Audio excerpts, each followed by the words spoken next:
जय माता दी दोस्तों, आप सभी को नवरात्रि के दूसरे दिन की हार्दिक शुभकामनाएं। आज हम आपको मां ब्रह्मचारिणी की पूजा विधि और कथा के बारे में बताएंगे। मां दुर्गा की नव शक्तियों का दूसरा स्वरूप देवी ब्रह्मचारिणी का है। यहाँ ब्रह्मा शब्द का अर्थ तपस्या है। ब्रह्मचारिणी अर्थात तप की चारिणी, तप का आचरण करने वाली। इनके दाहिने हाथ में जप की माला एवं बाएं हाथ में कमंडल रहता है।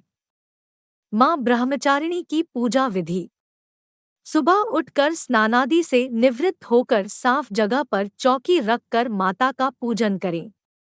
उन्हें फूल, अक्षत, चंदन, फल, रोली, लौंग, पान और सुपारी भी अर्पित करने की मान्यता है। प्रसाद में उन्हें शक्कर से बनी वस्तु चढ़ाई जाती है। आपके पास कुछ बनाने का समय न हो तो आप नारियल मिश्री का भोग लगा सकते हैं। अगर चाहे तो शक्कर से बनने वाली कोई भी वस्तु भोग में चढ़ा सकते हैं, जैसे बर्फी। आइए अब हम सुनते हैं माता ब्रह्मचारिणी की कथा। अपने पूर्व जन्म में जब ये हिमालय के घर में पुत्री रूप में उत्पन्न हुई थी, तब नारद के उपदेश से इन्होंने भगवान शंकर जी को पति रूप में प्राप्त करने के लिए अत्यंत कठिन तपस्या की थी। इस दुष्कर तपस्या के कारण इन्हें तपस्चारिणी अर्थात ब्रह्मचारिणी नाम से अभिहित किया गया। कुछ दिनों तक कठिन उपवास रखते हुए देवी ने खुले आकाश के नीचे वर्षा और धूप के भयानक कष्ट सहे। इस कठिन तपस्या के पश्चात 3000 वर्षों तक केवल जमीन पर टूटकर गिरे हुए बेलपत्रों को खाकर वे भगवान शिव की आराधना करती रहीं। इसके बाद उन्होंने सूखे बेलपत्रों को भी खाना छोड़ दिया और कई हजार वर्षों तक वे निर्जल और निराहार तपस्या करती रहीं। पत्तों को भी खाना छोड़ देने के कारण उनका एक नाम अर्पणा भी पड़ गया।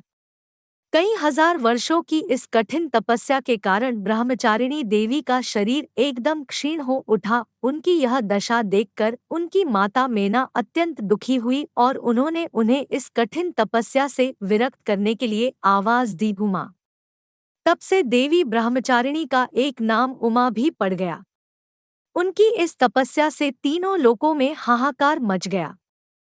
देवता, ऋषि, सिद्धगण, मुनि सभी देवी ब्रह्मचारिणी की इस तपस्या को अभूतपूर्व पुण्यकृत्य बताते हुए उनकी सराहना करने लगे। अंत में पितामह ब्रह्मा जी ने आकाशवाणी के द्वारा उन्हें संबोधित करते हुए प्रसन्न स्वर में कहा, हे देवी, आज तक किसी ने ऐसी कठोर तपस्या नहीं की जैसी तुमने की है। तुम्हारे इस अलौकिक कृत्य की चारों ओर सराहना हो रही है। तुम्हारी मनोकामना सर्वतोभावेन परिपूर्ण होगी।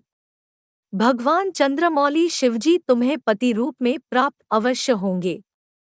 अब तुम तपस्या से विरत होकर घर लौट जाओ, शीघ्र ही तुम्हारे पिता तुम्हें बुलाने आ रहे हैं। देवी ब्रह्मचारिणी की आराधना से अनंत फल की प्राप्ति एवं तप, त्याग, वैराग्य, सदाचार, संयम जैसे गुणों की वृद्धि होती है। जीवन के कठिन संघर्षों में भी व्यक्ति अपने कर्तव्य से विचलित नहीं होता। मां ब्रह्मचारिणी देवी की कृपा से उसे सर्वत्र सिद्धि और विजय की प्राप्ति होती है।